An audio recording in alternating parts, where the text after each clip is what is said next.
supposed to be tough. Serving up live ATP Masters Series tennis. And Andy Murray, with his head in his hands, goes to congratulate Novak Djokovic. I'm so happy. Talk Sport 2. Live international football. What a goal! Get in the ring. Go the distance. Talk Sport 2. And Fury's got it. A unanimous decision. If you can kick it, hit it, Goal it. pass it, cut it, pot it, or catch it. That's me. You'll find it right here on Talk Sport 2. The prodigal son of all radio stations is on the air. Can they make it too? Talk Sport 2, because sport never stops. We're sorry, this commentary is not available in your country. Please visit talksport.com/commentaries to hear an alternative stream or listen to TalkSport 2 for even more live sport. Talk Sport has so much sport, we're running out of radio to play it. In fact, we've got enough rugby, cricket, horse racing, boxing, motor racing and golf for an entire other radio station. And the thrilling days continue. The prodigal son of all radio stations is on the air. Talk Sport 2, because sport never stops. There ain't no stopping it now. Get set for more live sport, more incisive pundit comment and opinion, and more Andrew McKenna. Thank you very much. That'll do. Sport radio that hits you for 6. Talk Sport 2. Ball into a ball and he's ball him. He's dragged it back onto the stumps. Hard tackling live. Super League action. Strong and hard and made of steel. Live commentary of the UEFA Champions League. Champions of Europe again. Live Aviva Premiership Rugby. They must surely score. Golf coverage that's perfectly pitched. We're not allowed to cry on radio. We're supposed to be tough. Serving up live ATP Masters Series tennis. And Andy Murray, with his head in his hands, goes to congratulate Novak Djokovic. I'm so happy. Talk Sport 2. Live international football. What a goal! Get in the ring. Go the distance. Talk Sport 2. And Fury's got it. A unanimous decision. If you can kick it, hit it, Goal it. pass it, cut it, pot it, or catch it. That's me. You'll find it right here on Talk Sport 2. The prodigal son of all radio stations is on the air. Can they make it too? Talk Sport 2, because sport never stops. We're sorry, this commentary is not available in your country. Please visit talksport.com/commentaries to hear an alternative stream. Always take a fantastic following, and like you say, they're vocal as well. That goes the other way. You know, if Plymouth, they start well, put Leeds on the back foot, it's not quite going for them. You know, the players have to deal with that negative. Gray on the far side.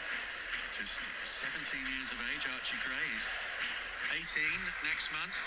It does make you feel old when, like Chris says, you've either played with their father or their grandfather, or you commentated on them. Leeds have it with Joe Rodon inside his own half, clips it forward down the right-hand side to Nonto. Nonto controls and spreads it across to this near side. Junior Firpo in a bit of space. Ball works across the halfway line to Somerville. Somerville can't find a way through. Tackled by Sorinola. Sorinola wanted to take the throw in quickly, but couldn't do so because there was nobody available to receive it. Well, Sorinola's had a proper go at Jordan Houghton there as well, and I've got to say, I'm in total agreement. You know, I think as soon as Sorinola's made that strong challenge on Somerville, won the throw-in for Argyle, Houghton, on your front foot, can you go and then take it in your stride? And then you're putting Leeds, you're asking them a few questions. If you're stuck in your heels, they can just do what they want. Leeds get into possession when they want. Jordan Houghton back in the starting 11 after an ankle injury. Adam Forshaw, who they signed in the January transfer window, unavailable to play against one of his former clubs because of a hamstring injury. So it is Adam Randall and Jordan Houghton. Houghton in the middle of midfield for Plymouth Argyle, who have some more defending to do here, but it is Randall who comes away with it. Works it out to the centre, and now Plymouth finds Sorinola on this right-hand side. Sorinola, who joined last month as a free agent, having left his club in Belgium, Union Saint-Gilloise. Worked out by Gibson to the far side, the left. Gray trying to make a challenge on Mikael Miller. Miller Twisting, turning through 180 degrees, and Miller's got away from Gray, but Gray's now got back. Miller with the cross into the area. Huge shouts for handball there against Joe Rodon in the penalty area. Interestingly, more from the Argyle supporters than from the players on the pitch. And Leeds will look to break now. Long ball forward, but it will be gathered by Hazard. Well, again, it's Mikael Miller causing all sorts of problems, you know, twisting arch of the inside out there, wasn't it? Wasn't an excellent ball in. Rodon just, it's a lazy left foot, wasn't it? That it's come up. It's not going to be a penalty kick for me. You know, it's come off the foot and it's hit the midriff anyway. But yeah, if you don't ask, you don't get. You've got to put the referee under as much pressure as you possibly can. The referee does give a free kick here to Plymouth Argyle, midway inside their own half, over on the left-hand side. Plymouth Argyle 0, Leeds United 1. Willie Gnonto with the goal after 9 minutes for Leeds. Live and exclusive EFL Championship commentary right here on TalkSport 2. On a misty, slightly rainy day here in Devon. It's not always like this. It's lovely, usually, in this part of the world. Chris saying it took him 4.5 hours to get here. It took me 35 minutes. Plymouth Argyle with a free kick on their left-hand side. And it's worked back now to Lewis Gibson. Plymouth who really look to Sorinola on this near side again. Sorinola takes down the high ball well on his right boot. And then Plymouth play it forward to Wayne. Wayne, 30 yards out from goal, just slightly right of centre to Adam Randall. Randall out to Miller on the left-hand side, and Miller can't get there. It's cleared away by Gnonto, off Mikael Miller. It's a Leeds United goal kick. The two of them, and Konate in particular getting pulled out of position and allowing Morbey and Tony extra space against Van Dijk. When you look at Arsenal, do you think there's a unit that's stronger than the other two? Mark? Oh, sorry, I got caught away watching the game here. Got to multitask here, Mark. I get that. I know that. It's just there was half a chance that I was getting stuck into.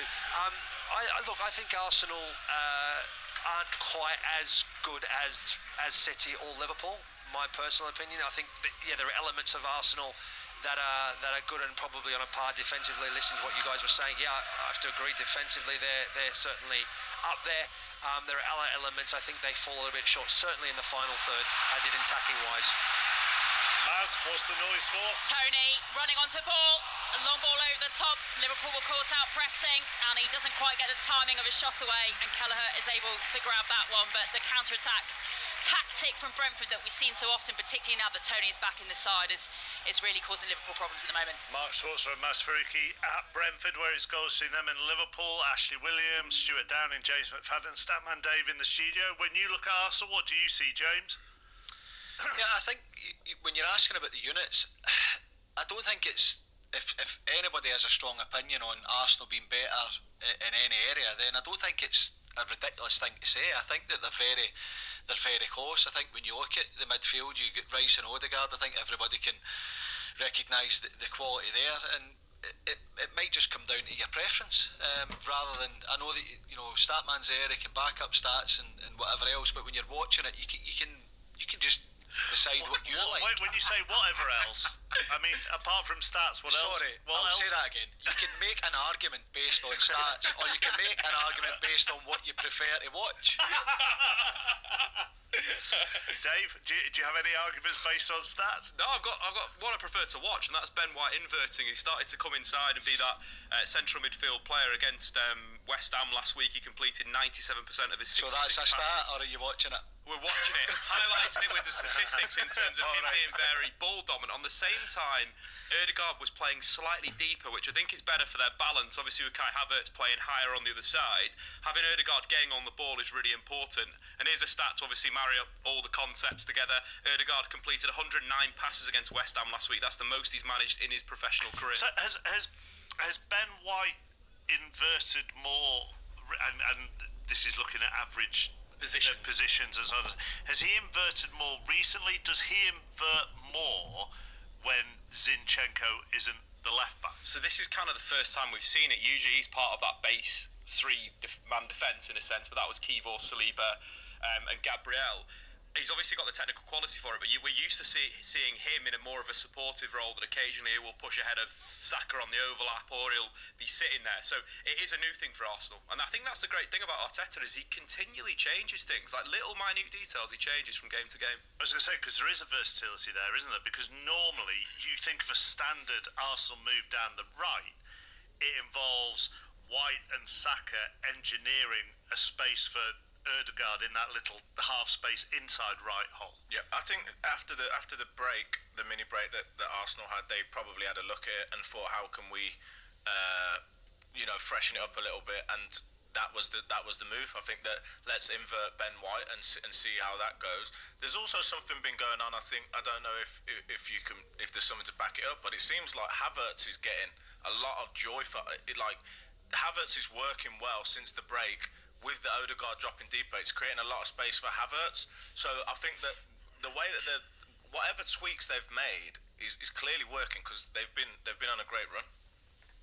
So when looking at his kind of numbers, passes received and touches, they have been really good in the last few games. So for example, the West Ham game last week, he completed 44 passes, which is his second most of the season. So there is that slight tweak where he's getting on the ball more and he's causing more problems in the final third. They have definitely had one of the more productive little mini breaks. Arsenal. We had the start on Declan Rice pre-break. Had taken maybe 3 corners, that was it, and since then I think he's taken 20 or something in 12 games. So they've done things in that mini break that you're actually seeing evidence of, which maybe you're not seeing with other teams. Yeah, I think you reset, don't you? You look at things and think, what can we improve? And I think, when the lads were talking there, I was thinking of Liverpool last season when they were thinking Trent was getting stifled a little bit, what can we do? And then all of a sudden he inverts in that midfield slot and then gets Slabberslide further forward. So yeah, I think especially the top managers are always thinking, Anna, what can we do better? Because a lot of the time, like you say, you might have teams who will come and sit in against them, and it's ways of breaking them down. So like I say, I think the minds are always ticking, and can they find them little tweaks? I think you seen Arsenal last week when they were playing like a box in possession, when they were trying to drag Van Dijk out of position to get the goal. So little things like that, I think and normally it's fine managers in the top games that win the games. The mini break's not like it used to be, chappers. We didn't spend it tweaking tactics back in the day. No. I dread to think how you spend some of your mini breaks, to be honest with you.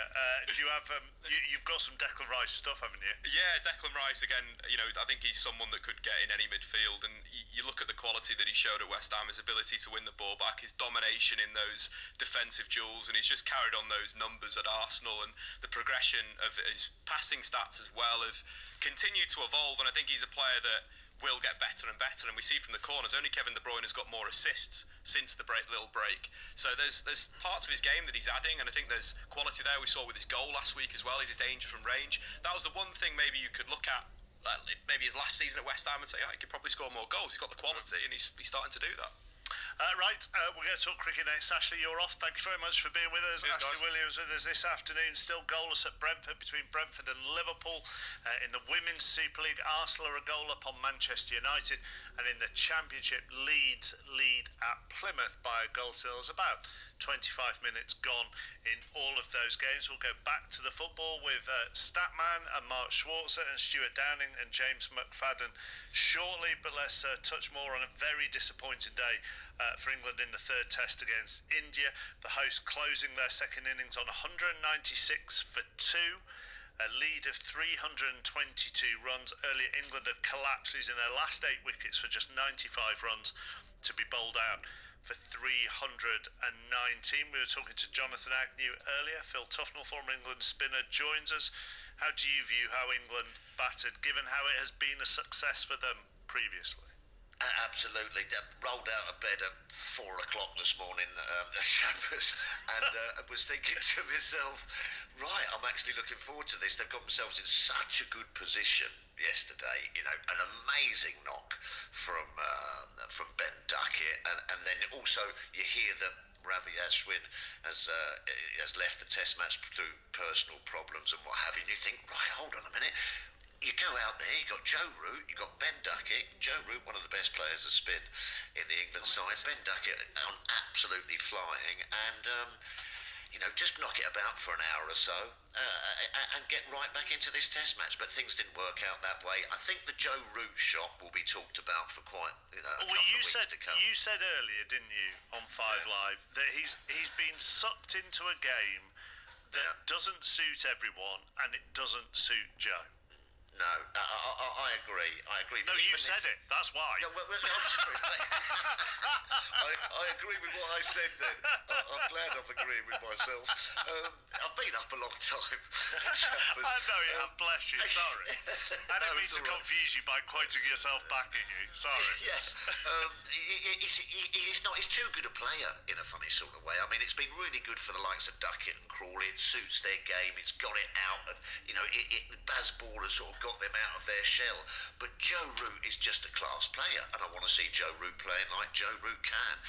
And the reverse shot, I mean, people will say, that's the way that this England side play, and you didn't mind it when he sort of hit Pat Cummins for 6 reverse sweeping it. But it was a different situation, and that situation just needed a little bit of sort of cool head and just get on top, because India was struggling. They were scratching their heads about Ben Duckett, and then to get joined by Joe Root just to take it on that further. I think it was a crucial day today in this Test match series, and I thought England could then go on and win it. But I think now India have just got their noses in front. So is the difference, and I was talking to Jonathan about this, because you can't praise Ben Duckett, who by common consent played one of the great England Test innings yesterday. So you can't praise Ben Duckett on the one hand for his approach and how he did, whilst at the same time then criticising Joe Root, or can you, because you're pointing out that different players have different skills? Well, different players have different skills, but then also Joe's very good at playing that shot, but it's game management. You've got to be flexible. You just can't play one way. You've got to be able to sort of see how the game's moving and sort of. It's like a game of chess, isn't it? A game of Test cricket. The ebbs and the flows, and sometimes you've got to just realise. I think that was Bumrah's last over, so you've got no Ashwin. Bumrah's coming to his last over, just see him out, and then, you can really start turning the screw and sort of hunting down that Indian first score. But what happened is, it was just the wrong time to play that shot. I know it's difficult, I know, when you're out there in the thick of things, but I think that sometimes this England side, they're so entertaining to watch. I love watching them. I love watching them bat. But then sometimes they've just got to be a little bit flexible and just realise what's round the corner a little bit. You can't go to India and play one way. It's as simple as that. Let's hear from Ben Duckett. Stokes is so positive, and he even said he wanted us to get out there fielding earlier, slightly earlier than we planned, but we wanted to get out there and get at them, but that's not the way this dressing room kind of looks at things. Whatever the situation is, we'll try and throw punches back at them, and to be honest, I thought they batted superbly tonight. I know you'll say that you guys think you can chase anything, but realistically, is there a number that you need to keep India beneath to make that chase a little easier? I think the more the better. This team's all about doing special things and creating history. So they can have as many as they want, and we'll go and get them. That was Ben Duckett. I'm going to come back to you in a second. But a worrying-looking injury for Liverpool, Maz. Yeah, Curtis Jones has been down for a number of minutes. It's an issue with his left ankle. He looks in some discomfort, some pain. Jurgen Klopp is pacing his technical area on the touchline. We just had another look at the incident, because at the time it didn't really look like there was too much in it, coming together with him and Christian Norgard. Mark, we looked at it again. There doesn't seem to be an awful lot in that, as Curtis Jones is now back up on his feet. Yeah, no, we couldn't really work it out. I mean, it just seems like maybe it was a sort of a grazing of the boot down the side of his leg on the outside of his ankle. I'm not quite sure, but he does definitely look in a lot of discomfort. Kwanzaa was just warming up in case he needs to be brought on at the back here for Liverpool, but it looks like Curtis Jones is going to try and continue just off the field at the moment. 31 minutes played, 0-0. Thank you, Maz. Still Arsenal 1, Manchester United 0 in the Women's Super League. Plymouth 0, Leeds 1 in the Championship. Half an hour gone in those games. Phil Tufnell is with us. Away from talking about England, you've got to praise India, haven't you, for the way they came back into it in the field, but then how they battered afterwards. Absolutely. As I say, it was a crucial day, and I'm afraid that India stood up. Really did help out Rohit Sharma, who was left scratching his head yesterday. That was a fantastic bowling attack. Bumrah, Ashwin, and all these kind of guys, Kuldeep on a spinning pitch, and he was really left scratching his head after yesterday. But then they've obviously had a little bit of a chat, and he must have gone to the guys, look, Ashwin's had to go, but could be walking all over us, and they really did. So take nothing away from India. And then Jaswal, well, what a superstar in the making I think he's going to be. 3-format player. Just goes out there, smashes it to all parts, but he can sort of like realise and suck pressure up as well. But real superstar for the future. Yeah, he's 104 off 133 balls retired. Hersham and Gill is still there. He's not out. 65. I mean, they were going at nearly 4 and over in their second innings. Yes, exactly. So there's no need for just England you feel are standing still unless they're going at 6 and over, and that is very, very difficult to sort of maintain, especially on pitches that are looking to turn, the odd one keep low. India have played very well. They realised today was a crucial day, and they've stood up for their skipper Rohit Sharma. Right, you about to roll back into bed? Yes, mate. Night. Cheers, mate. Thank you. Back to Maz. Jones cannot continue. He's tried to run on that left ankle for a couple of minutes, but Liverpool have made the enforced substitution. He's been replaced by Gravenberch. So Liverpool having to make an enforced substitution as we approach the last 12 minutes of this first half here. Still Brentford 0, Liverpool 0. Let's go back to the Emirates. Arsenal a goal up on Manchester United in the Women's Super League. Becky Ives. The own goal from Jace, the midfielder of Manchester United, is what separates these two sides at the minute. And I think that goal just settled Arsenal. Defensively, they were looking all over the joint, the opening exchanges of this game. But they managed to get some control in that midfield, and they have just been peppering that Manchester United goal. As for United, stronger start, and they've dropped off a little bit. Ella Toone probably with the best chance of the half. She let fly, but it just was poked wide of the post. As Arsenal have just scored a second time this has happened. That has gone to Stina Blackstenius in the team ahead of Alessia Russo today. That has come against the run of play again. Man United have ball at the end. But yeah, Arsenal 2, Man United 0. Now the theory goes that if Darwin Núñez has time to think about a finish, it invariably goes wrong. But this one was an absolutely wonderful finish. He looped it up off the top of his foot over Flecken in the Brentford goal. A really nice counter-attacking move, this from Liverpool at pace. But Mark, when Jota made the run forward and then his pass, his offload to Darwin Núñez, you sort of jumped out your seat. It was a wonderful finish, but a wonderful team move. It was, yeah. I mean, it started off, like you said, Brentford had a free kick just in their own half. It was a long ball pumped forward by Flecken. There was a bit of a melee, and it was Van Dijk who just literally lumps it forward, and Jota does really, really well. He wins the header, and not only does he win the header, but he sees Darwin Núñez making the run free in the middle, and he plays the header across the face, and Núñez does everything really, really well. Initially, when it came off his boot, I thought maybe he's overdone it, it's going to go over the crossbar, but it is enough, and it gets in, and it's a really, really good finish. From a Brentford perspective, that is really frustrating for Thomas Frank, because his side have started so positively. Tony and Mope trying to link up once more, but Brentford trail here now. 36 minutes played. Brentford 0, Liverpool 1. That is an absolutely brilliant goal, Stuart Downing. I would never have tried that, even in turning chaffers. Which, honestly. What, the header or the finish? Both. Honestly, like you said, I think he gets a lot of stick, doesn't he? Saying he snatches at chances a lot, but that was as cool as you like, and that's a player with confidence. What I like about him, I watch him quite a lot, even live. He's relentless. He puts a lot of pressure on defenders, and I think, obviously young, he will miss chances. I remember Luis Suarez when he first came to Liverpool, he missed quite a lot of chances to score some wonderful goals, but then all of a sudden he became this clinical striker, and I think given time he can be that. The header, Diogo Jota's header, James McFadden, is, I might need to see it again, see whether he actually has a look to see whether anybody is coming through behind him. But it's such a clever header. Yeah, it means it without doubt. He knows that they've got the overload. It's an incredible head. As soon as it happened, it's one of them where you're thinking, if he knows he's there, then he's in, and he's running away from it. The ball's coming over his head. He's having to change the direction of the ball, It's perfectly weighted into the path of Darwin Núñez. It's an incredible header. It's a brilliant assist. And then, you know, when Núñez goes in, it's a really cool finish. Just the last 10 minutes or so watching the game, there's been a bit of frustration with Liverpool because they're struggling to break Brentford down. They're defending their box very well, and they're trying to play those little intricate passes. Brentford are getting the block on, and it's running through to the goalkeeper. They've defended their box brilliantly. But that's Liverpool, you know, showing you how good they are on the counter-attack.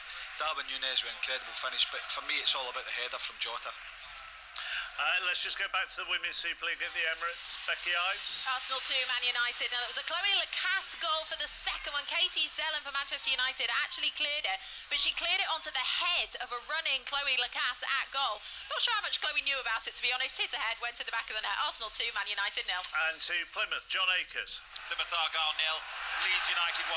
Nonto's 5th goal in 5 games after 10 minutes separates the two sides. Leeds have had lots of the possession, haven't really threatened Argyle's goal since. Argyle have grown into it a little bit, but are second best. Plymouth 0, Leeds 1.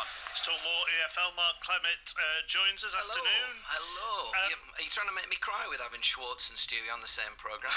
20th anniversary of Borough winning their one and only trophy in 148 years. Well, I always think, who would Mark like when we put the guest list together? And that's how we've done it. Good, I'm glad to hear it. West Brom might have been disappointed on the pitch last night, but off the field?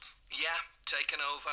It's been talked about for a little while, hasn't it? The Patels, Shillan and Kiran, an 87.8% deal has been agreed. It's been ratified by the EFL and it should be completed next week. And it ends a lot of turmoil and a lot of heartache from West Brom fans who I have to say have been pretty darn dignified in the way in which they've approached all this. I think it's been made public that there have been a couple of loans that the previous owner Lau had taken out. One in particular in the back end of last year for £20 million. He's had to, by taking out I mean borrowed money in order to put it into the football club. That's what I mean. I don't mean he's taking it out of the football club, just to clarify. Yeah, not success on the field, but certainly a more solid base to come forward. Did you see it, either of you? The bizarre sending off. Just weird. Weird. I mean, fair enough. It hadn't quite gone out of play, had it? But it was going to. I mean, honestly, to lose your manager for 83 minutes. That could be a good thing sometimes.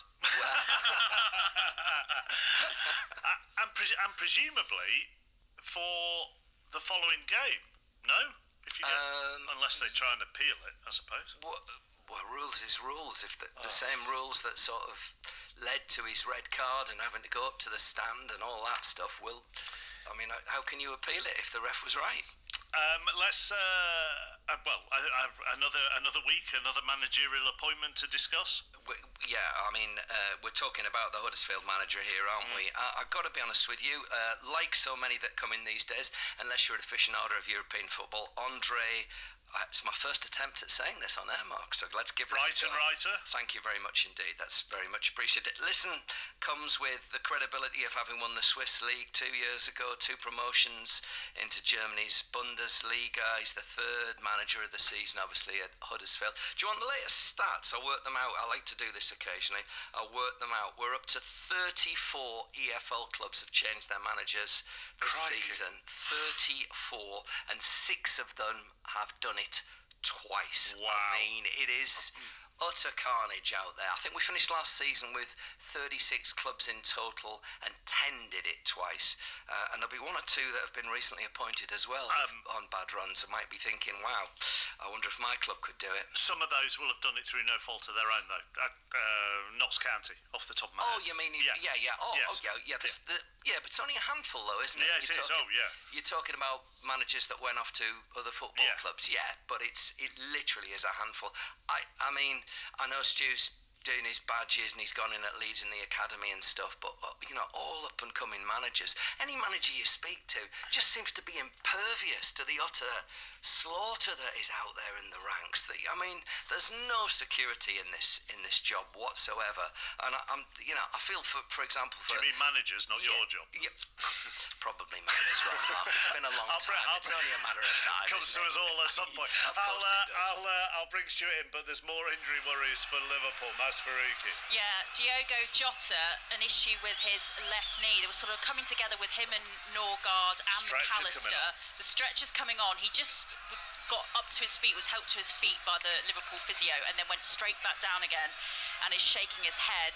And we're just looking at the incident again here, Mark. But yeah, it's kind of as Norgard lands on his left knee as they both fall to the turf. Yeah, that's what it is. You can see that was the first time we've actually seen an angle where initially we couldn't quite work out. Maybe it was just a jarring coming together, but you can clearly see there Norwood falling.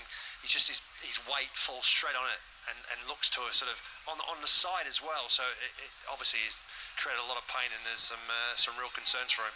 So frustrating for Diogo Jota, who was obviously fabulous in the build-up to Darwin Núñez's goal that has given Liverpool the lead in this first half. He is now on a stretcher and is going to be leaving the field. So a second substitution, enforced substitution, and second injury for Liverpool in this first half here.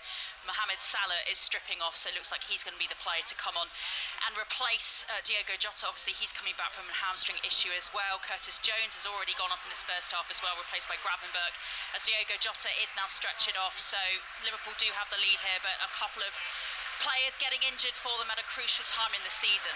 Okay, Maz, thank you very much. I will be fascinated to know what Manchester United say about this referee at the end of the Women's Super League game.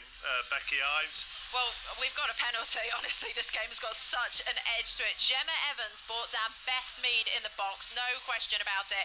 Kim Little has now put the ball on the spot. The referee is telling the girls to get outside of the box. Honestly, the edge to this game has been incredible. 3 yellow cards so far. I'm surprised there's not been more. She puffs her chest. We wait. The crowd roars. 60,000 watching this one. The pressure is on. She runs up. Buried it. Low bottom corner. Arsenal 3-0 up at half-time.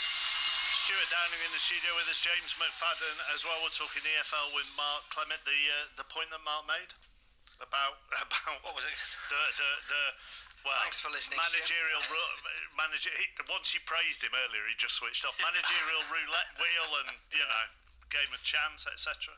Yeah, I think you can see why a lot of people get put off. I think we spoke about Clem de Mou on the sort of course we were on, and but I think it depends on like you say, what you want to do. If it's your mentality, I think if you want to go into it, you've got to sort of put that aside and think, well, I want to be a manager and I want to. And generally, if you do well, then you should keep your job. But I know a lot of things off the field can interfere with that. But that's an amazing stat. I mean, I've got some quotes from Kevin Nagel, who's now the owner of Huddersfield here. Atop of the list of criteria we were looking for was the creation of a winning culture where there's no fear over taking bold options to try and get all 3 points every game before match day or during the game. And it's great, it's commendable, but, look at where Huddersfield are in the table and look at what might be needed to make sure that they're still in the Championship next season. We ain't making fridges or setting up a new data warehouse and buying a new tranche of finished forest here, are we? We're talking about human beings and fine margins and lots of competitors who feel exactly the same about their squad and how successful they should be. We talk about clubs changing managers. Millwall did that earlier this season. They are in a precarious position at the moment. Yeah, I would say that is the game of the day in the Championship for me. They're playing Sheffield Wednesday. They've lost 5 of their last 6. They've got sucked in under Joe Edwards, haven't they? And I mean, listen, if Sheffield Wednesday were to win that, he had quite a good start though, didn't he? He picked an all right start. An all right start, and I think he picked up quite a big whooping win at one stage. But obviously QPR are just below Millwall in the table there as well, hoping that they can sort of make up the gap. They're there at Bristol City today, and that it becomes a cluster of teams rather than 3 out of 4 that are going to go. But Millwall have got sucked right into that. I mean, once again, do you remember Gary Rowett got fired by Birmingham a few years ago and they tumbled? Gary Rowett leaves Millwall and they've gone tumbling down the table, and where they simply didn't expect to be. It's dog eat dog down there. Mark, we have to mention the top as well as it is, because I've dug out the fixtures. Obviously Leeds going back second as things stand at the moment. Have you seen some of the fixtures coming up? It's Leeds against Leicester this coming Friday night. Oh, right. Mid next month, it's Leicester against Southampton. On Good Friday, it's Ipswich against Southampton. And do you want to know the final Championship fixture? It's Leeds against Southampton Is in the it? final game of the season. At Ellen Road? Yep, at Ellen Road. Do you know, can I say what I'm feeling about this is, I just wonder if the takeover had been done that little bit quicker at Leeds, because obviously they had 16 players going out. They brought Daniel Farke in, but it rolled on a bit, and the new owners didn't take over till 3 weeks afterwards. And then there was that absolute standoff between Southampton and Swansea over compensation. I think that Swansea were holding out for the same sort of level of compensation for Russell Martin as Southampton had paid to Luton for Nathan Jones, but Southampton were arguing, no, we're now in the Championship. Imagine if they'd just hit the ground 2-3 weeks earlier, that maybe Leicester wouldn't have quite such a lead at the top, and they might have some extra points in the bag, because Leeds and Southampton now are both absolutely flying, as Leicester have been all season. That's a good point, Clem. I think that's the feeling around the club as well. It gets talked about a lot, that, just imagine if he'd come in a little bit earlier. Wasn't ideal, I think, the time he came in. Yeah. To get your ideas, like we keep talking about, across to the team, but yeah, and obviously he's a great appointment. I think the lads obviously love playing for him. You can see the way they're playing, but it does make you think, doesn't it, if he did come in a little bit earlier, where they would be now. But I'm still thinking Leeds could nick second, but you can probably see it now. It's going to go to that last game, isn't it, at Ellen Road? What a game that would be. Well, Russell Martin, I've spoken to several times this season. There was a little indication that the unbeaten run might go when they shipped 3, but managed to turn things around last weekend, and then obviously did go down during the week at Bristol City. He'll use it as an opportunity for a reset, I'm sure. He'll use it as an opportunity to look at stuff that's not working and have another fine-tune. So, I mean, you couldn't have a greater contrast either, could you, than a manager who's on for his 3rd promotion from the Championship to one that is highly rated, highly talked about, but he's still trying to get one on the board. A little bit of a gap appearing between the top 3 and the rest, would you say, in League One? I mean, Portsmouth have got a gap again at the top, 69 points, Derby 63, Bolton 62. They've all played a different number of games, and then there's a 5-point drop to Barnsley on 57. Yeah, I would say so. I can't help but feel, listen, Ian Everett's done a magnificent job at Bolton, and their home form in particular, won 4 of their last 5.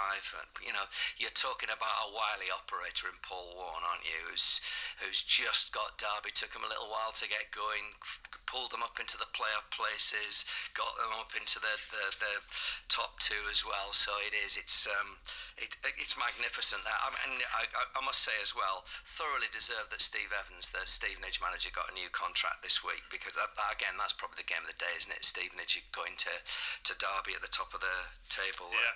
I'm going to Leyton Orient, by the way, today. I rang Richie and forced him to give me a ticket there. Last night. Leyton Orient have come from absolutely nowhere. They were 16th on Christmas Day, just outside the playoffs now, won 7 of their last 10 despite having despicable injury record. Yeah. I'm sure that's just what Richie Wellens needed on Friday night when preparing his plans together to source a ticket for you. Yeah, but it probably says a lot about my skinflint nature, doesn't it? It was a social call that turned into me being free for the afternoon. Right, we'll come to League 2 in the second half time at Plymouth. John Akers. Plymouth 0, Leeds 1. Not the best half of football. Leeds have had 1 shot on target and they scored. Nonto is a big up and under. Looking at the replay, first touch, he's not meant it, but he's absolutely done Gibson, the defender, and then he scuffs it into the corner, in off the post. They have hit the post since then, though. Rutter, a deflected effort, which pinged off Hazard's left-hand post, and Argyle really haven't created much at all. They haven't, either keeper haven't made a save, but Leeds have the advantage. Plymouth 0, Leeds 1. Terrible first half for Manchester United in the Women's Super League at Arsenal. Becky I. They are 3-0 down at half-time, but Arsenal in front of a record crowd, 60,000 in the house, who are loving this. Now, despite a nervy start for Arsenal, they found themselves 1-0 up through a Manchester United own goal in 8 minutes. Came from a corner defensive mix-up at the near post, off the knee of Jace into the goal, and that settled Arsenal. They took more control, limited United's chances before an Arsenal attack forced a Katie Zellum clearance, which ended up on the head of Chloe Lacasse. 2-0, 3-0 from Kim Little, a penalty. Gemma Evans brought down Beth Mead in the box, and they are cruising 3-0 at half-time. Speaking of cruising, Mark Clement, just the 9 goals for Mansfield during the week? Oh, I see what you mean. I see where you're going with that there. Yeah, flying, aren't they? Absolutely flying. And in fact, they won 4 last weekend, so 13 goals in 2 games is not bad, is it? I mean, they're in a nice little groove. I'm a little bit surprised Stockport have dropped off. They were heading up quite a lead at one stage, but Mansfield have worked their way right into that. Listen, lots of experienced names in that lineup. Interestingly, they've only got one player who scored more than 10 goals, so to be racking up stuff like that and spreading it across the team is pretty impressive. I mean, you talk about Stockport being caught slightly. I mean, one of the reasons the gap's closed is because they were beaten at home by Crewe during the week, but Crewe very quietly go about their business, don't they? Won 6 of their last 8. Yeah. They're in 3rd. Yeah. I don't think, given all the other teams that are around in League 2, Stockport being one of them, obviously Wrexham as one of, nobody really talks about Crewe. They don't, and obviously there were lots of headlines about them a decade ago and everything that had happened there and all the appalling events, but they're slowly but surely reinventing themselves. Stuart, did you ever come across Lee Bell? Because I know he's a Stockton guy. I know he's a Northeasterner. Did you ever come across Lee Bell? You never. It was never on the sort of same radar as you. No. I don't think so. I hope we haven't now, anyway. Well, you're looking. He's going to love me, isn't he? You know what? They just go about their work. Usually, football-wise, very, very quietly, and I'm sure I must try and get up to see them for Football Focus, actually, and have a little look at what they've got going on there, because they're very, very impressive, and big game as well, isn't there? Wrexham against Notts County, the two that came up together are playing each other today. Give him a ring next Friday, see if he's got a spare ticket. Oh God, I wish I hadn't said that on air now. Mark. Everybody's going to be thinking about that. See you later. See you later. Half-time at Brentford, Masfaruqi. Half-time, Brentford 0, Liverpool 1. Lovely counter-attacking goal from Liverpool 10 minutes before the break. The cute finish from Nunez over Flecken, but Jota doing so well to get the ball under control in the build-up. He also had a shot tipped over the crossbar by Flecken. Diogo Jota before he had to be stretchered off with a left knee injury. Curtis Jones has had to leave the field as well. So even though his side have the 1-goal lead, Mark Schwarzer, Jurgen Klopp will have plenty of concerns with injuries potentially to such big players at such a big time of the season. Yeah, injuries are the biggest worry for Jurgen Klopp there. In terms of the first 45 minutes, it was been a bit of a disaster for them. But the scoreline, obviously, he'd be happy with. There are questions that he needs to address in that dressing room. The fact that Brentford had a couple of pretty good chances. It wasn't for the fact that they just weren't able to get some decent shots on goal. But there are chances out there, and they'll have to be better in the second half of Liverpool to prevent Brentford from getting on the score sheet. Yeah, as they have done the last 4 games, Mopé and Tony linking up very well. A shot from the D as well from Christian Norgard, but Brentford trailing by a goal to 0 here at half-time. Okay, so Arsenal 3, Manchester United 0, the Women's Super League, and Leeds are a goal up at Plymouth in the Championship. We'll talk racing, we'll talk rugby league, we'll talk the rest of the day's football as well. Stuart Downing, Mark Schwarzer, James McFadden, Statman Dave, all with us this afternoon. 1:25, and Dan Morsley has the news. Listen on BBC Sounds. This is BBC Radio 5 Live. Good afternoon. A spokeswoman for the Russian opposition leader Alexei Navalny has confirmed that he has died. The 47-year-old's body is reported to be with Russian investigators. His family has demanded the immediate return of his remains. The Prime Minister has called on Conservatives to come together and support him after 2 by-election defeats to Labour in Kingswood and Wellingborough. Writing in the Daily Telegraph, Rishi Sunak also promised lower taxes and secure borders. Israeli forces have detained 100 people suspected of having links to Hamas militants. Their raid of the Nasser hospital came after intelligence suggested hostages had been held there. The Hamas-run health ministry says 100 people died overnight in Gaza as the Israeli bombardment continues. And a film which follows Billy Connolly on a tour of Northern Ireland in 1975 could be released on DVD for the first time this year after being found by an archivist on eBay. Douglas Weir has spent the past 4 years restoring the original 16mm copy of Big Banana Feet. Exciting times, Ellis. Oh, is it? Well, our brand new podcast is here, with 2 releases every week. Even more groundbreaking features, scintillating chat, and anecdotal gold that'll blow your socks off. Ellis, we are the pioneers of digital Britain, grasping the opportunity to redefine the audio landscape through powerful, impactful, dynamic conversation. You and I will inspire the next generation of free thinkers. What are your aims and aspirations for this new dawn? I'll try to arrive on time and not eat mango on air. You know what? I'll take that. The Ellis James and John Robbins podcast, out on Tuesdays and Fridays. Listen on BBC Sounds. This is 5 Live Sports with Mark Chapman. On 5 Live. Listen on BBC Sounds. Liverpool a goal up at Brentford in the Premier League. Darwin Núñez with a cracking goal. Match of the day tonight, 10:30. BBC 1, Arsenal 3, Manchester United 0 in the Women's Super League. Leeds are a goal up at Plymouth. In the Championship, second halves of all those games on the way are Base from 3, Turf Moor for Burnley, Arsenal. Full commentary from 5:30 of Manchester City against Chelsea, continuing our build-up to the Cheltenham Festival, which is just under a month away now. We've got a leading Cheltenham Gold Cup contender running at Ascot and the Grand National Trial staged at Haydock. Let's start at Ascot with John Hunt, watching the Betfair Ascot Chase. And what stands out for you, John? Yeah, that Gold Cup hope, a big fancy for Britain will be L'Homme-Pressé, provided L'Homme-Pressé passes this test this afternoon. It's the Betfair Ascot Chase, as you say, Mark. It's at 3:36 this afternoon. L'Homme-Pressé had looked a really talented horse, and probably still is a very talented horse. He's had to overcome injury, though. He spent over a year on the sidelines before his return, his successful return at Lingfield Park on his most recent start a month ago. And he, alongside Shishkin, winner, of course, we heard him win at Newbury last week, look as though theoretically they are the two main British trained hopes for the Cheltenham Gold Cups in a month's time. However, against him today, Ahoy Senior, who could still go for the Gold Cup once again. Lucinda Russell's pride and joy. Spoke to Lucinda in the week, and she said, don't write this horse off. I know his season's not gone well, but he is in great shape at home. He runs this afternoon as well, as indeed does Ascot course specialist Pick Dorry. We already know he won't be going to Cheltenham. He's going to wait for Aintree for a race that will suit him much better. So yeah, big day for L'Homme-Pressé. If he's to stand a chance of winning a Gold Cup in a month's time, Mark, he's got to win impressively this afternoon.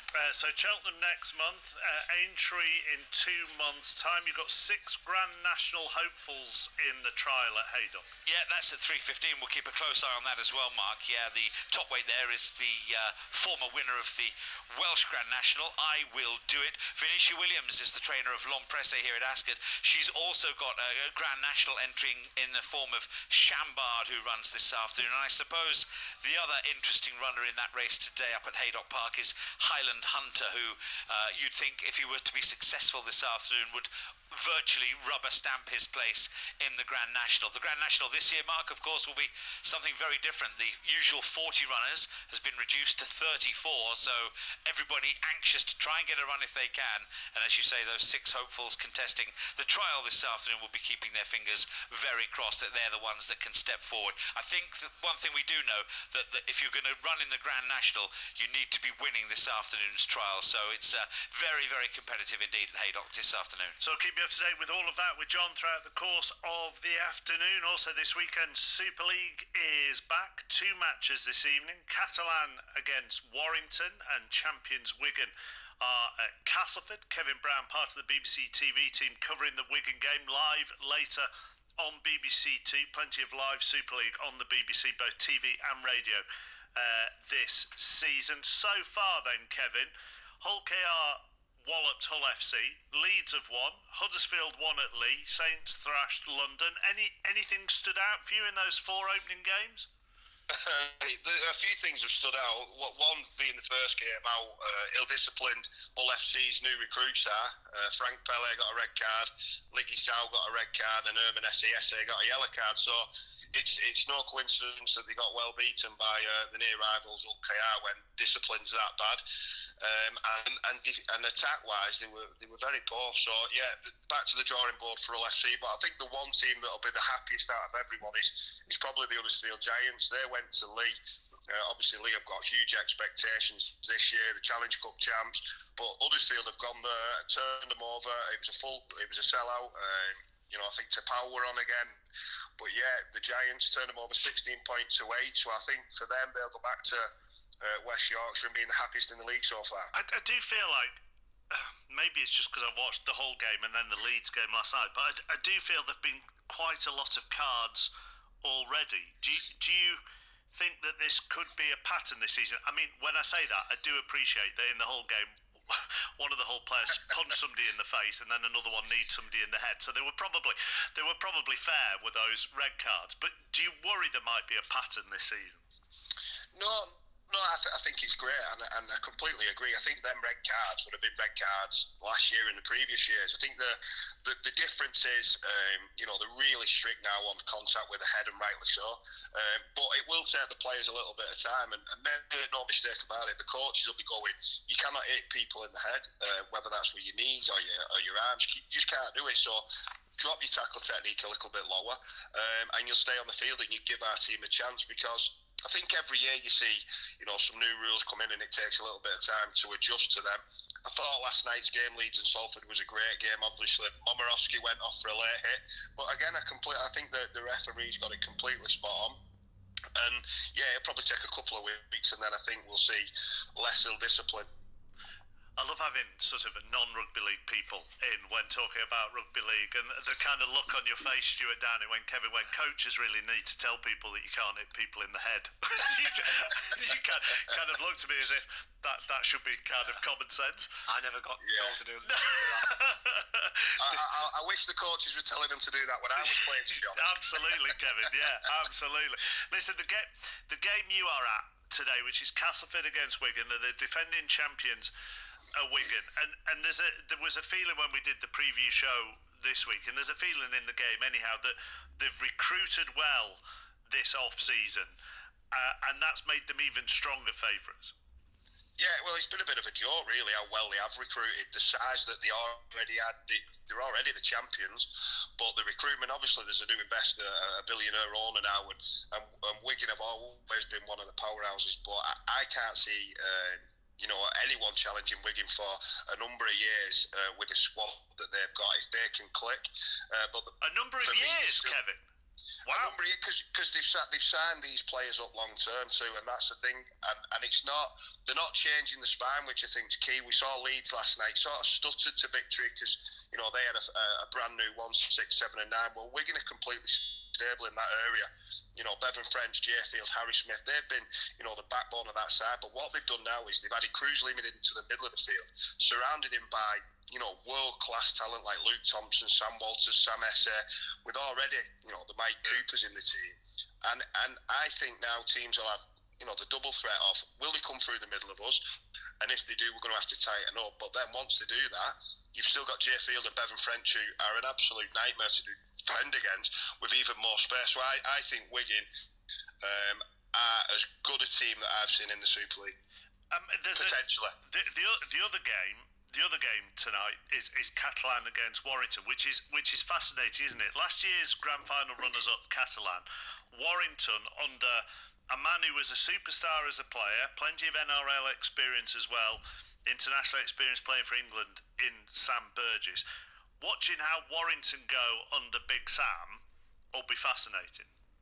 Yeah, and I have no idea what Warrington are good. That's why we booked you, Kev. Yeah, they could be brilliant, or it could be another year where it's disappointment. I think with Sam Burgess, what you've got is probably one of the best leaders that I've ever been around. I see him as sort of an Andy Farrell type coach, but he is a very inexperienced coach. So that is the reason why I'm not sure how Warrington will go. They've got a great team again, but they've had that for a number of years. If Sam can replicate what he did on the field as a coach, then they'll be right at the top of the league. He's got some experience around him, though, hasn't he? I mean, Martin Gleeson's there, A.D. Gardner's there. He's got people that he can lean on. Yeah, definitely, and I think it's a real smart appointment that he's gone with Gary Chambers as the director of rugby, who's a senior member and who's been at the club for 30 years. And with Martin Gleeson, what you've got alongside him is he's a very, very technical, smart coach. So it does sound like a great combination. You've got technical ability in Gleeson, and Sam is a very technical coach too. But with his inexperience, I completely agree, Chappers. The people around him, he'll probably lean on them a little bit more than he would maybe showing further down his track in the career. Enjoy later. Thanks, Kev. Kevin Brown with us, part of the BBC TV team. You can watch Cass against Wigan later on BBC 2.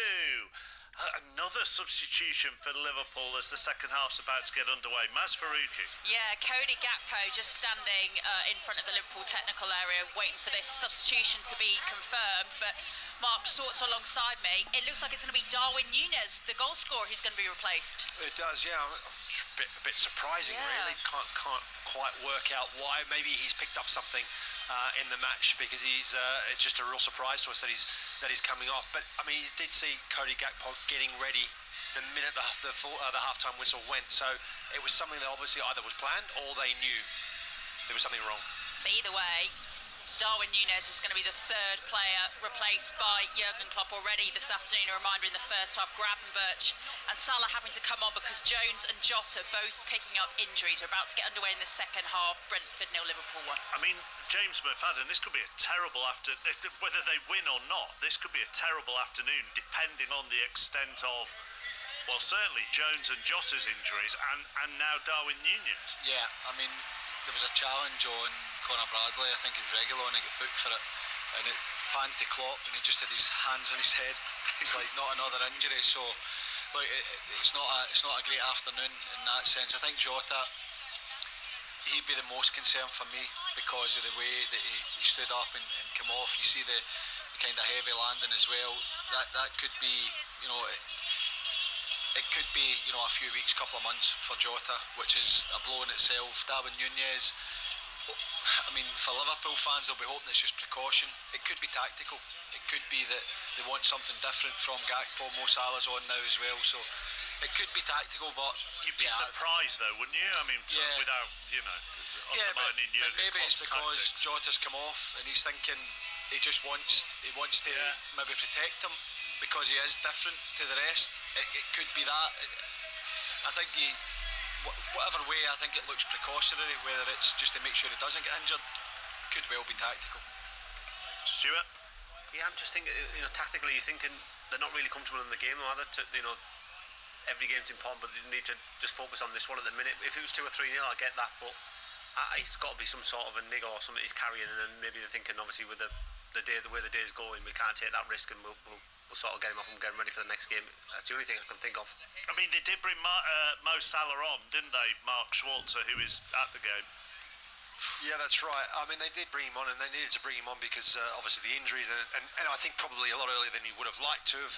We've seen now Ivan Toney's gone down. I mean, it's a bit of a naughty challenge from Conor Bradley. I mean, I don't think it's intentional, but he sort of sticks his leg out and it gets Ivan Toney on the back of his calf. His studs sort of catch the back of Ivan Toney's leg. He's gone down, so just getting a bit of treatment.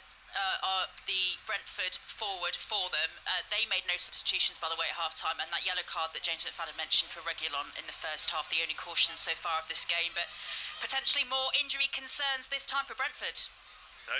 Just looking at the statistics with Darwin Núñez, that was his 9th goal of the Premier League season this year. He's been directly involved in 16 in terms of strikers. Only Haaland and Ollie Watkins have been directly involved in more goals. The interesting side is Chris Sutton did say triple captain him on the Fantasy Football podcast this week. Obviously it worked out in the first half, but now he's gone off, so Chris is going to be less smug than he would have been at 2 o'clock. What? Why do you lose points from going off? Well, as in he's not going to get the bonus point or the extra point for playing the 90 minutes. He's not going to get the bonus points he would get as well for being the only goal scorer. So okay. Well, he might. He could do still. He might still be the only goal scorer. Still could get the bonuses. So fingers crossed, Liverpool or Brentford score a load of goals in the second half. As Liverpool leading at Brentford by what's the Fantasy Football pod, by the way? Actually, don't worry about it. Liverpool are a goal up at Brentford. Leeds lead at Plymouth by a 0-0.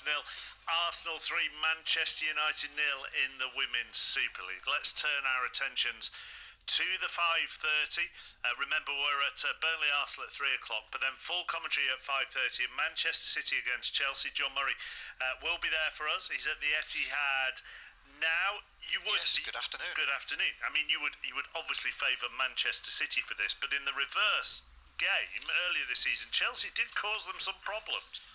Caused them problems and played well, and it was another one of those contenders for match of the season, wasn't it? Which seemed to crop up almost every week that goes by. The 4-4 draw, when you remember Cole Palmer against Manchester City, was incredibly level-headed at the end of that match. I think it was the 5th minute of added time and scored the penalty that made it 4-4, and then subsequently ended up in the England squad. So if we get something a little bit like that, then I don't think anyone's going to be complaining, unless they're a Manchester City fan. But I mean, Mark, their home record, we've spoken a lot about Liverpool's home record recently, but Manchester City's 33 matches, 33 unbeaten at home in all competitions, and they almost always score. They've scored in every home match this season, and at least one goal in each of their last 44 home Premier League matches. So that's what Chelsea are going to be up against. James Mofadden, Mauricio Pochettino said in the build-up to this, of course the most important thing is to go there and challenge them. Do you think they're capable of going there and challenging them?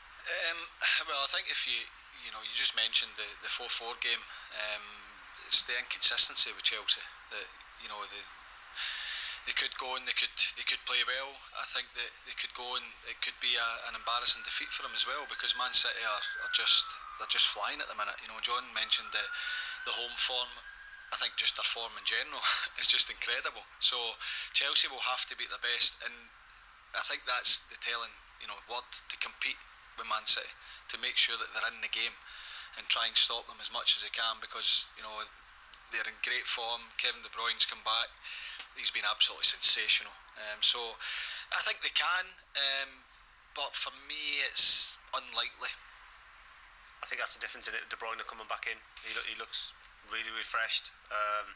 And I'm sure Irelanders' eyes will be lighting up as well now with him back, because they seem to be on the same wavelength when they played together. So I think that's the biggest thing with this game. A fresher Kevin De Bruyne playing at the top of his game. I think you've seen in Copenhagen with his goal. Just little things like that. I just think he makes that team even stronger. Since returning from injury in 2024, De Bruyne has been directly involved in 8 goals, averaging a goal or an assist every 45 minutes. But interestingly, his 6 assists have come for 6 different players. So it's not just supplying Haaland every single time. So there's that variation that he's giving Man City. I mean, you will have seen Chelsea a lot this season, John, as we all have, really. And it's difficult to think of a team that fluctuate as much between, I tell you what, they are on the right track and they're playing some quite decent stuff here, to, good grief, they're terrible. Yeah, you're absolutely right. And some matches you will see them, as I've done this season, like at Wolves, when on Christmas Eve, when they missed so many chances and then paid for it. And I think that's where it's come down to. But at other times, as you say, against Manchester City in the home match at Stamford Bridge, was one of those days where you think he's getting it. He's getting it now. He's beginning to get his team together.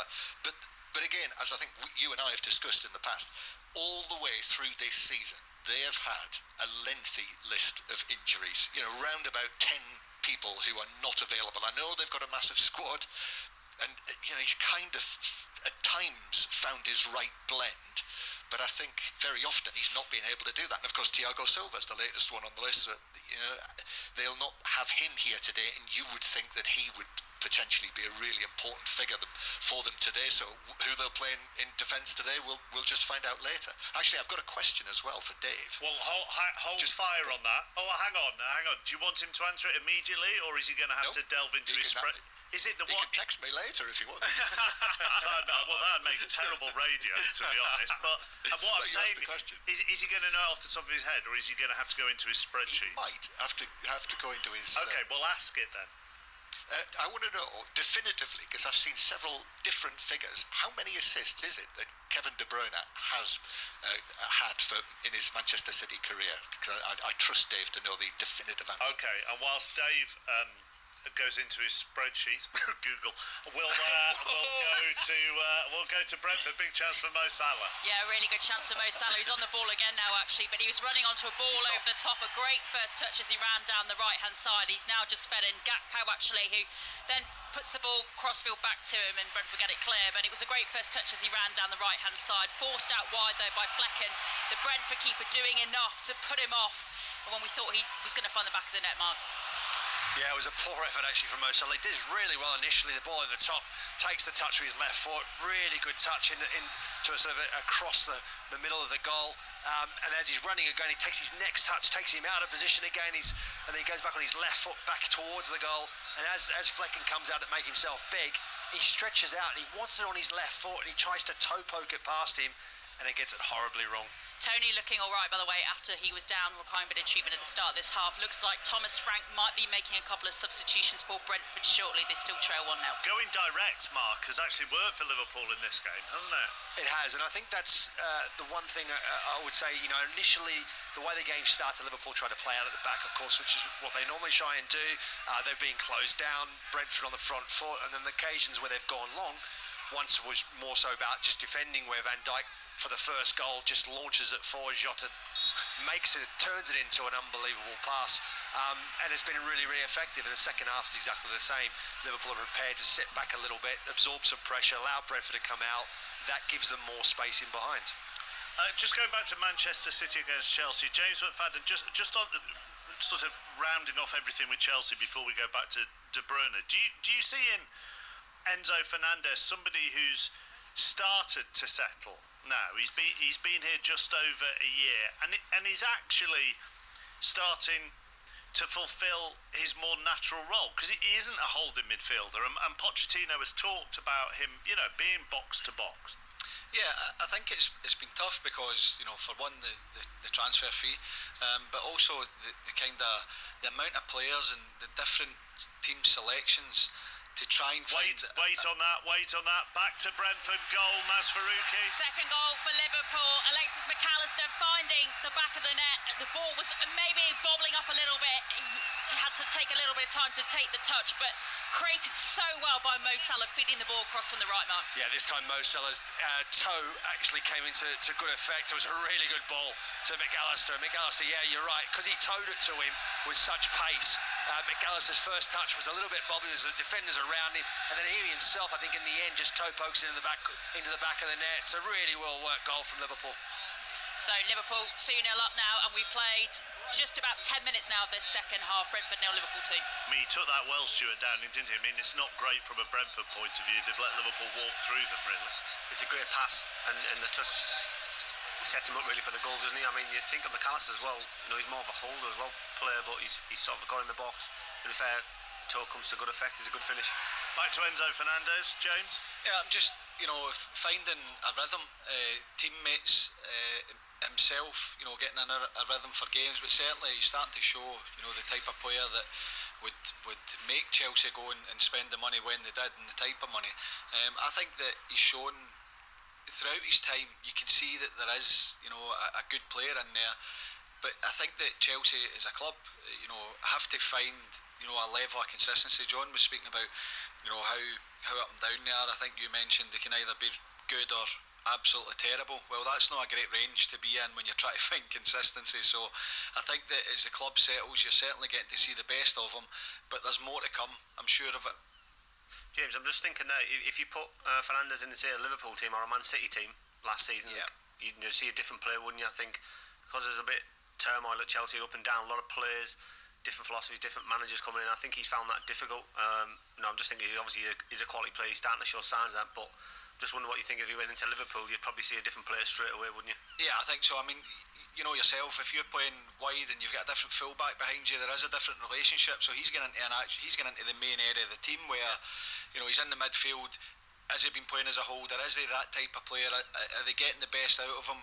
You know, the different teammates round about him. And I know every time we're on, we speak about the amount of players Chelsea have. That is a huge problem, whether you're trying to arrange your training as a coach, a manager, even, you know, the enjoyment levels of players. If there's too many players, then it can be distracting. And I think that, you know, Pochettino has to find, you know, that balance and get the best out. But your point of Enzo going into, you know, a Liverpool or Man City, yes, I think he could go in there and he could slot in no problem at all. Manchester United are very lucky not to be 4 down in the Women's Super League. Becky Ives. Yeah, it's been an incredible couple of minutes, actually. Stina Blackstenius actually was one-on-one with the keeper. Mary Earp saved it and then came out It then fell to a Arsenal player who then fired it through. Again, it hit the inside of the post but came back out. Arsenal pushing here, but the minute 3-0 up. And in the Championship, still Plymouth 0, Leeds 1. How's the second half gone, though, John Akers? Plymouth much better in the second half. Didn't have a shot on target in the first half. Leeds still leading through that goal from Nonto, his 5th goal in 5 matches. They now look a danger on the break. Plymouth are creating things. Miller's forced the first save from Meslier, a left foot shot palmed away, and Wayne's had a header over. Ryan Hardy is on. It's Plymouth 0, Leeds 1. Back to Masfaruqi at Brentford. Chance for Brentford, just grazing the top of the crossbar from Neil Mopay, but the offside flag did go up, so it wouldn't have counted, but just opening up a little bit for Brentford more in the last minute or so, Mark. Yeah, it was more of a long ball over the top, wasn't it, from Brentford, where Liverpool struggled to deal with a high ball.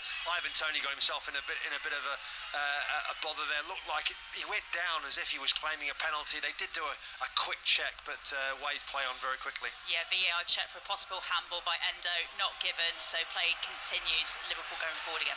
John Murray is at the Etihad. We've got full commentary in Manchester City against Chelsea at 5:30. He asked Dave a stat-based question. He's been vociferously crunching the numbers so much that he's had to plug his laptop into charge. He's been whirring away, and for the last 30 seconds he's just been sitting next to me shaking his head. Very confusing, Mark. Officially, John, it's 106 in the Premier League via Opta. But it does come down to your own interpretation of the assists, because I think there was maybe two over the last 3 years that have been not given as assists. They've been deflected slightly, and then he's been retrospectively giving them as assists. So what I'd have to do for you, John, I'll have to go and watch every single one of the assists and verify them for you. I probably need maybe 43 minutes, and unfortunately we've probably only got another...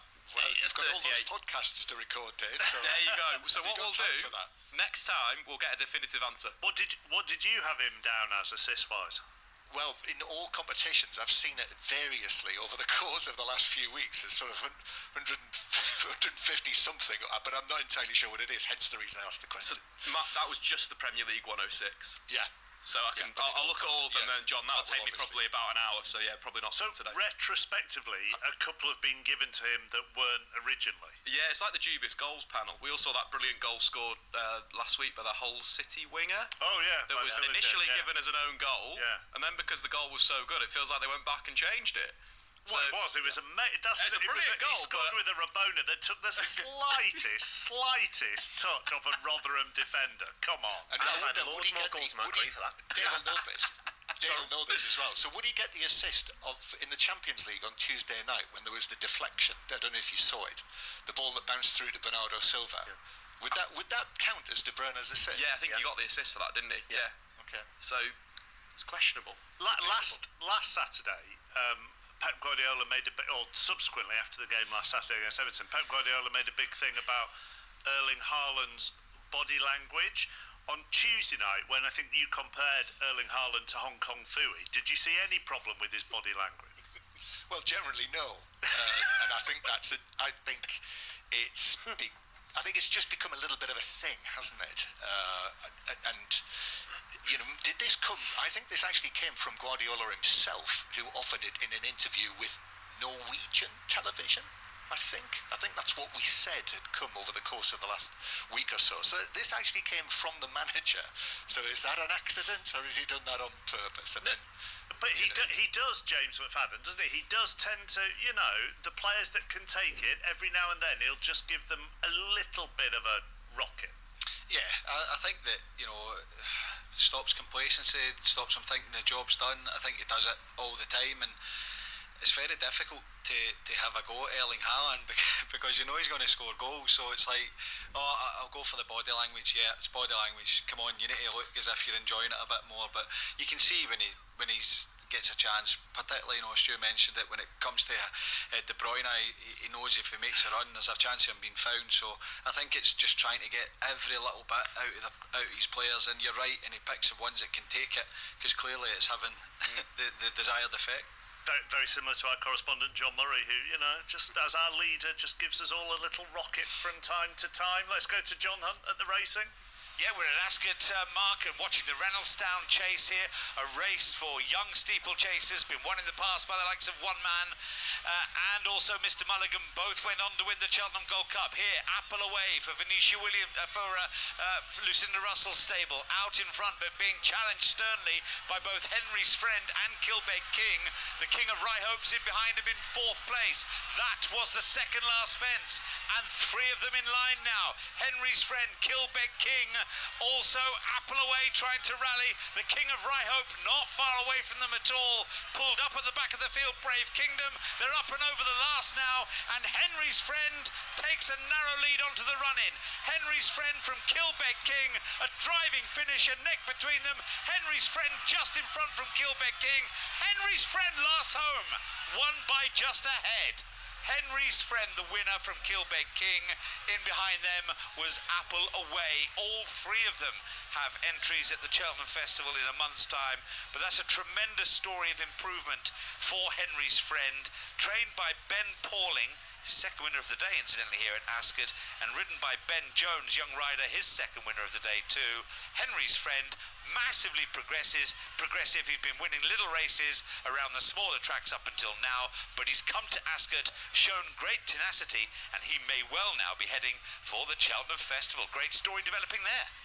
Plenty more to come from John throughout the course of the afternoon, including the Betfair Ascot chase at 25 to 4. So Liverpool are 2-0 up at Brentford. Leeds are a goal up at Plymouth in the Championship. Arsenal continue to lead Manchester United 3-0 in the Women's Super League. Final one from John Murray ahead of Manchester City Chelsea at 5:30, because we haven't actually touched on Cole Palmer returning to the Etihad, but given the season he's had, you would just expect him to take that in his stride. Well, absolutely. As I mentioned earlier, when you think of all of the pressure and that extraordinary situation that he ended up in, taking that penalty at the end of the match at Stamford Bridge in his first match playing against Manchester City, then I would not expect him to be daunted in the slightest by this match. And another point as well, you know, we're talking about Liverpool at the moment. Chelsea's next match is against Liverpool, so they don't have a midweek fixture, so their next match is the final at Wembley. And I just imagine their supporters on the way here, if they're listening, they'll know already that Trent Alexander-Arnold, it sounds as though he won't be involved. Allison's picked up this injury, although I guess Kelleher may well be playing next week.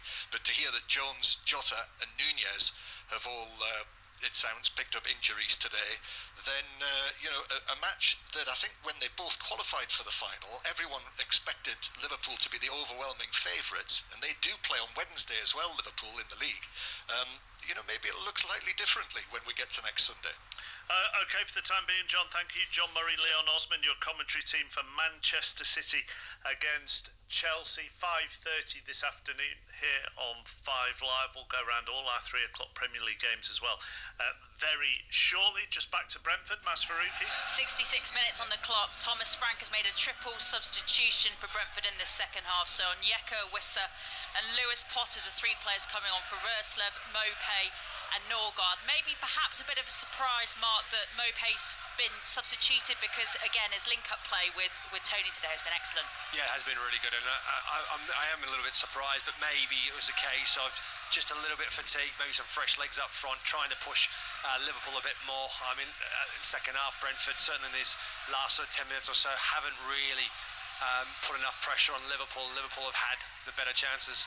Yeah, as Mark says, Brentford not really doing an awful lot so far in this second half, and Salah causing them lots of problems down that right-hand side. Liverpool still lead 2-0.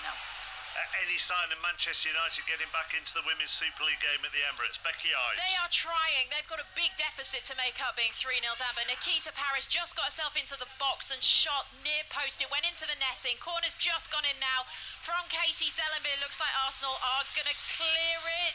No, they've lost it. Picked it back up again. So they're trying, but nothing really that clear-cut to speak of right now. Arsenal 3, Man United 0.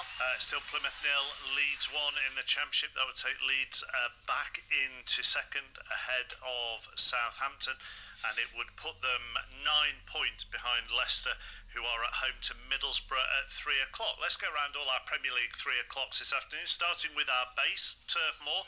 Burnley against Arsenal. Ian Dennis. This will be brief. Both Arsenal and Burnley are unchanged. Thank you very much. To the Tottenham Hotspur Stadium. It'd be briefer if you could remember who Arsenal were playing. Tottenham are fourth in the table and unbeaten in their last 6. Their visitors are Wolves. Henry Moran. Yeah, Spurs excellent at home. Ange Postecoglou can also call on Song Heung-min for a first start since the turn of the year back from the Asia Cup. Timo Werner drops to the bench. Slight injuries at fullback. Udogie and Porro both out. In come Emerson Royale and Ben Davis. Ibasuma replaces Benton Cour, who drops to the bench. Wolves thrashed Chelsea in their last visit to the capital, but without star striker Matheus Cunha with that hamstring injury. In comes Hwang Hee-chan to lead the line in an otherwise unchanged team. Jota and Nunez both off injured. No problem. Masfaruqi. He's back from his hamstring injury and he has Liverpool's third. Mohamed Salah has just put Liverpool 3-0 up in this second half. Again, it was sort of the long ball over the top, but he was more central this time rather than being forced out wide. And he managed the maze run forward into the area and then the neat finish past Fleckenmark. Yeah, it was very well done from Mo Salah again. This time he outmuscles Nathan Collins. He just turns him inside out, and Nathan Collins in the end I think falls over. And Mo Salah, it's a nice, neat finish into the far right-hand corner. It was from close range. I think in the end, Flecken, it's difficult to make the save because it actually goes past Collins. But yeah, Mo Salah does very, very well after a Gakpo flick on. Yeah, and the Gakpo flick on from a Kelleher kick straight out from the Liverpool goal. So Liverpool really using that ball over the top that we talked about already to really good effect again. Now this for their third goal. 69 minutes played. All the points now wrapped up here, you think? Come to Stuart Downing on that goal in just a second, but Leeds now have a cushion. John Akers. They do. A deflected effort from Jorginho makes it Plymouth 0, Leeds 2. They could be on their way to their 8th win in a row in the Championship. Ferocious strike, took a little nick, which just put Hazard off in the Plymouth goal, who had been threatening our goal. Plymouth 0, Leeds 2. Go back to the team news in just a second, but Brentford have been so vulnerable to the long ball, haven't they? I'm not sure what they're doing. I think Ben Mee and Collins have obviously got a mix-up, but in terms of Liverpool, that's 2 goals from long balls now. Route 1, flick on, and runners in behind. For all the beautiful stuff they play and all the the tactics you say, that's 2 goals from Route 1, but I think obviously with Salah and the pace they've got in behind, it's obviously given Brentford a bit of a fright. They've definitely decided, haven't they, James McFadden? I mean, we spent the start of the first half hour of the show talking about how you can get at Brentford or where their weaknesses may be. There is no doubt they have focused on that as a tactic today. Yeah, without doubt, especially Van Dijk stepping out, so used to seeing it, hitting diagonals to Salah, which is stopping Brentford from being able to squeeze the game if they even wanted to. And any time they get it, they're just looking for that long ball. This one's a straight one down the middle, and Salah is wide, and the defending's terrible. They just leave it to each other. Nobody really takes control of the situation. Salah gambles and he gets on the end of it. He does really well and end up with the finish, but it's just so open from Brentford. And look, it may well be that we spoke about Darwin Nunez coming off, and may well be that Jurgen Klopp feels that Cody Gakpo is better suited to being that target man, if you like, to hold the ball up and flick the ball on if required. But certainly, paid dividends for them. Mohamed Salah has now scored 15 goals in the Premier League, got 9 assists. Only Harry Kane's been directly involved in more goals in Europe. Let's go back to our Premier League team news.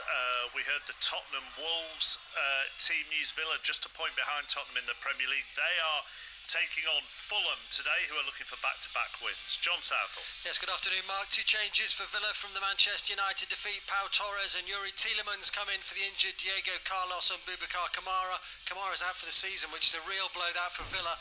Fulham, who've won 6 of their last 7 home games in all competitions, are unchanged from the victory against Bournemouth. That was just 7 days ago here last Saturday. Alex Iwobi and Calvin Bassey, both back from the African Cup of Nations, both on the bench. Newcastle have won 2 of their last 3. Their opponents today are Bournemouth, who are on an awful run without winning their last 5. Will Perry. 1 Newcastle change from the win at Nottingham Forest. Callum Wilson out for 3 months with a chest injury. Alexander Isak remains sidelined, so Harvey Barnes comes in for Wilson, with Anthony Gordon leading the line. A first start for Barnes since September. Dubravka in goal, Trippier, Schär, who scored 3 in his last 3, Botman and Byrne the back 4, Longstaff, Guimaraes and Miley in midfield, with Almiron and Barnes either side of Gordon. Bournemouth making 2 changes from the defeat at Fulham. Semenyo and Kluivert in for Sinistera and Scott, who dropped to the bench. Neto in goal, Smith, Zabani, Senesi and Kelly in defence. Christian Cook in front of them, with Tavernier, Kluivert, Semenyo, the 3 behind Solanke, the man that Eddie Howe brought to Bournemouth from Liverpool. West Ham were terrible last weekend, walloped at home by Arsenal. They'll be looking for something this afternoon against a Forest side who are just 2 points outside the bottom three. Big game for both sides this. Pat Murphy. Very important. Forest need the points while West Ham need a vastly improved performance. 2 changes for both of them, the starting 11. For Forest, Yates and Niakate drop down to sub, while Felipe and Daniola come in. Antonio is back for West Ham for the first time since November, and Phillips starts. Suchek and Johnson are on the bench. Brentford might be wondering why they haven't got a penalty. Maz Faruqi and Mark Schwarzer. We are both quite puzzled, very puzzled, looking at each other. So Tony's gone down under a Robertson challenge in the Liverpool area, Mark. And if there was a VAR check, it just seemed to happen very quickly, but nothing given at all. No, it seemed to have. Yeah, you're right. I mean, initially it looks like a penalty. Watching on the replay, look, I think it could go either way. And I think the fact that the referee deemed it not to be a penalty, then VAR are not going to recommend him to overturn it. I think that's the reason. Had he have given it, I think it would have stood. Yeah, Michael Oliver not at all interested on the field. Thomas Frank frustrated, and they're going to make a forced substitution now. Damsgaard's going to be coming on for Jensen for Brentford. Okay, still Arsenal 3, Manchester United 0 in the Women's Super League, and Leeds are now 2-0 up at Plymouth in the Championship. Stuart Downing, James McFadden and Statman Dave with us this afternoon. Let's head back to Turf Moor and bring in the only man who, to my knowledge, has tried to throw a coin into the Trevi Fountain and missed, which is Chris Sutton. Yeah, that's all true. It was a bit unlucky. Unlucky? I mean, how far away were you throwing it from? About 6 feet. I mean, it's quite a big fountain. It is. It's quite a big feat that to miss the whole lot. Ian Dennis, you were alongside him, obviously. Do you want to describe what he did? Well, I'll be honest with you. I've got a bit of a dilemma because I actually filmed it. Right. I'm thinking, do I put it on social media? Just hold your horses. Hold it definitely is the answer. Back to Brentford. Maz Faruqi. Brentford had a goal back. Ivan Toney with the finish, but Liverpool with a couple of opportunities to clear it. Initially a good save from Kelleher from a Vista chance. Ball then falls to another Brentford player. Again, it's partially cleared by Liverpool. And then Toney making no mistakes and eventually finding the back of the net for Brentford. And he doesn't really celebrate because I think it's been a frustrating afternoon for Brentford, Mark. But he has looked bright at both ends, really. Doing some defensive work as well, Ivan Toney, and probably deserves that goal. Yeah, he probably does. I mean, I feel for Kelleher because it's a really good save, that first one. It's behind his own defender. The ball comes flying through, sticks out a right hand, really good strong hand. And it's Ivan Toney in the far posts. He's always around looking for those little drop downs, and he finishes it really well from an acute angle, and it's game on. 15 minutes to go then. Brentford had to try and claw back something from this game. They still trail now, but they've got one back. Brentford 1, Liverpool 3. Right, so we've agreed that video will definitely go on social media of the miss from 6 feet from former Chelsea striker Chris Sutton. When you look at the game that you are at today, I mean, in some ways it sounds really odd to talk about this, but the evidence this season says that we have to.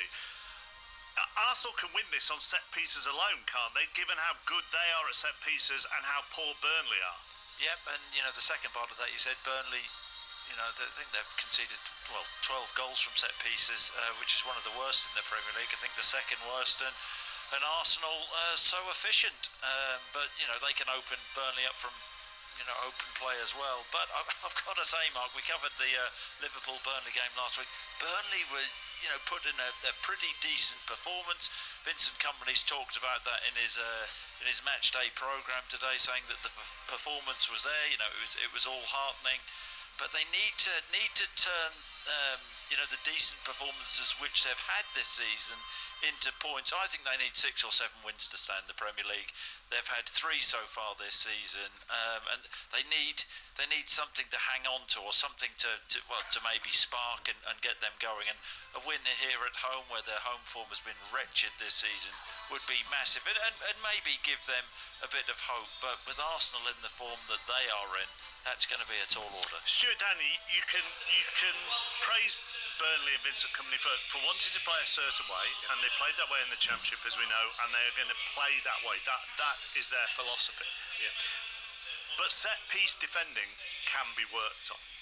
Yeah, and therefore there should be criticism going their way, shouldn't there, because of that? Yeah, and if you see the way football is, set pieces are a large part of games. It could be won and lost in games. It's something obviously Arsenal wouldn't be associated with, really. You see more the style of play. but that's obviously been a big weapon for them in winning games. But like you said, that has to be criticised because you can work on that. I've played for managers over the years, I'm sure with Chris has, where that's drilled into your set pieces, corners, defensively and attacking. So yeah, and I just think obviously Burnley, the way they play, yes, they're good on the eye, but it's about the results. And if you think of someone like a Luton, you know, they're playing a good brand of football and they're getting results with it. So there's got to be the balance of that and not just looking good but being solid as well. And I suppose, Joseph Adam, one of the things you could say, if you're a promoted side, okay, well you may struggle in a lot of games, you may be off the pace, you may be slightly inferior, whatever it may be, but one of the areas where you can at least try and be an equal is on set pieces. Yeah, it's probably the area you can affect the most, because, you know, as Stu says, you work on it, you get your organisation. Of course, it doesn't mean you're always going to get it right, but it's definitely something that you have more control over. Especially, you know, Burnley have come up, Vincent Kompany is getting, you know, praise for sticking to his philosophy and how he wants to play, and Burnley are trying to play the way that served them so well in the Championship. But without doubt, you know, set plays are huge. They've always been a huge part of the game. So it's something that you can definitely work on. Look, they might be working on it more than anybody else, and they're just getting it wrong. But it's definitely an area where you can have a bigger impact than, you know, yourself from open play, because so many things change the opposition. But your setup defensively could and should be the same, no matter who you're playing against. Just comparing those two sides, Luton have conceded 7 goals from set pieces this season in the Premier League in 23 games, whereas Burnley have conceded 12 and 24, 1 and 2. I think the big thing today is Ben White blocking James Trafford. He's done it so well in the last few weeks, just really causing problems there.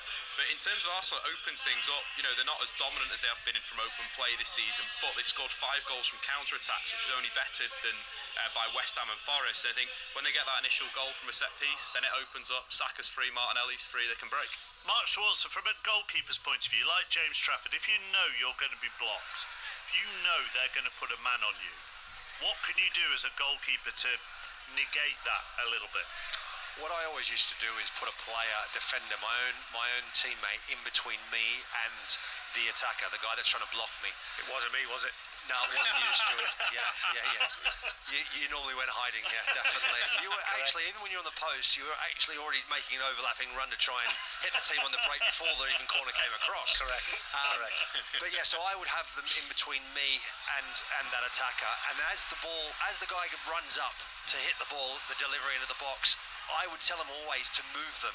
So move them in a direction, use your body, don't foul them in terms of putting your arms around them, wrestle with them, but move them out of the way, give me space to be able to have a bit of a run up, to be able to get towards the ball. For me, I felt that worked effectively if you had the right guy doing it, if they knew what they were doing. Chris Sutton, what did you say that you think Burnley needed to stay up? Well, I think they need 6 or 7 wins to stay up. Don't you? I mean, you do. Yeah, no, absolutely. At the minimum, that would take them to 30. They've got 7 more 34. wins. Yeah, they'll take 34, and that's, you know, that's, I don't know whether 34 is low or not.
Kick, but the referee just going to stop proceedings here to have a consultation with his VAR. I thought initially he was going to give that and then decided against it. I don't think he should. To be fair, if the referee's got anything about him, he books him for diving. He really does. I'm not sure there's the slightest of tackle touches. Well, there was contact with a trailing foot, but then the dive comes about half a second afterwards, doesn't it? Well, put it this way, Ivan Toney was cleared out by a full blow on the back of him. They are checking for a possible penalty. They're going to make a substitution here. Elliott and Gomez to come on, and off comes Conor Bradley and McAllister. This is a longer check that we've had recently. No foul. VAR is complete. No penalty. And substitutions can take place. Well, Elliott and Gomez coming on. So they're the final two changes for Liverpool. And there's only one. Conor Bradley is the cry from the Liverpool fans away to our right-hand side. Yeah, and as I say, it's just breaking momentum for Liverpool. That's the key to what they do in the next 10 minutes or so. They need to make sure they get over the line here. They want to go on and win this league. There's no denying that a lot of what they do for the rest of the season, Liverpool, will relate to Klopp and him leaving next week. They have the chance to win a trophy at Wembley. They might be without one or two players as a result of that. The FA Cup, the Europa League is still available to them. Then there's the Premier League, the Holy Grail that he brought back to Anfield after 30 years without it. And he really has won the lot, well, almost the lot at Anfield. The FA Cup, the Carabao Cup, the Community Shield, the Super Cup, the Club World Cup, the Champions League, the Premier League. The only one he actually hasn't won and needs to is the Europa League, which he may well end up winning this season. They're certainly amongst the favourites for it, having gone through to the last 16 of that competition. He said yesterday he hasn't started even thinking about the Carabao Cup final yet, so he's not letting anyone get ahead of themselves as Saman Ghoddos prepares to come on for Sergi Reguilon as we approach the last 5 minutes of this Premier League encounter. Out of play for a throw-in on the near side. Brentford 1, Liverpool 3. And Liverpool, for the large part, have been well worthy of their victory, haven't they? Well, first off, I would say it was even Stevens, and probably on the run of play, maybe a draw, a fair result. But Liverpool got that all-important counter-attack goal and a good finish. And from that moment on, they always had the ascendancy. So whenever Brentford was sat back in good shape, they were a goal to the deficit, and you're always thinking we need to come out and we need to press a little bit higher, and that suits Liverpool. It suits them today. Oh, that's a mistake by Collins. He's allowed the ball to go to Diaz. It's a mistake by the defender, and it comes through to Gakpo. He's going to finish it off. Driving the ball after a catalogue of Brentford errors past the goalkeeper Mark Flecken to make it 4-0 to Liverpool. Dreadful defending again from Brentford, who have conceded far too many goals this season and far too many goals today. And Liverpool are going 5 points clear, for now at least, at the top of the Premier League. And they are showing why they are Premier League leaders. Ruthless and unsettling, but boy did Brentford give them a helping hand. It's 4-1. Well, I've got to say, I was brought up in this area around Brentford, and there's a park probably about no more than a mile away, Gunnersbury Park, and tomorrow morning there'll be football on that park that won't make two mistakes that bad. I'm telling you, awful mistakes, fresh air shots by two players that should really know better, and they've just absolutely gifted Liverpool the game and a goal. 4-1 for Liverpool. And that fourth goal kills off any hope of a Brentford comeback. Canate fouls Tony, and it's going to be a yellow card for Canate. It's a good spin by Tony, about sort of 5 yards outside the box, but that was terrible defending. It was Godos who was just come on actually as a substitute for Reguilon, who went into the right full-back position and just got his body shape all completely wrong and missed the ball. It went through his legs. But prior to that, Collins made an error as well, which was catastrophic for the prognosis, and Gakpo, ruthless, drived the ball from the edge of the 18-yard box past the goalkeeper, and it's 4-1. Tony with a free kick, right-footed towards the far corner. It was always swirling away from goal. Brentford 1, Liverpool 4 on TalkSport with Enterprise Rent-A-Car. Whatever the mission, home or away, Enterprise helps you and over 120,000 people every single day. This is disappointing for Brentford, isn't it?